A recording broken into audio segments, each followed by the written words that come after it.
Birmingham has a number of inequalities, and they've existed for a long time. Inequalities around health, inequalities around housing, inequalities in terms of access to jobs.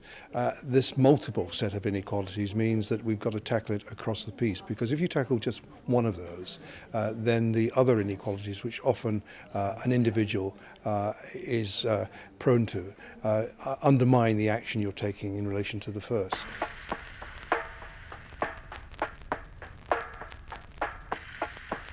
And what we have now is a roadmap which has set a number of objectives from CO2 emissions through to, for example, those things that might give rise to the reduction of CO2 emissions, like, for example, the introduction of electric vehicles.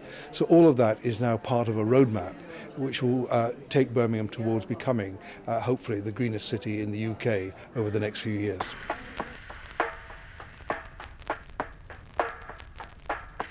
It gives us access to the European institutions. It gives us advice and information in respect to the things that we want to do.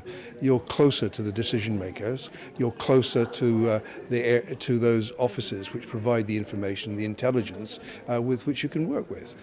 It makes sense for us as a city which does want to operate beyond the region of the UK in which we sit, beyond the UK and into Europe. It makes sense for us to have a Brussels office.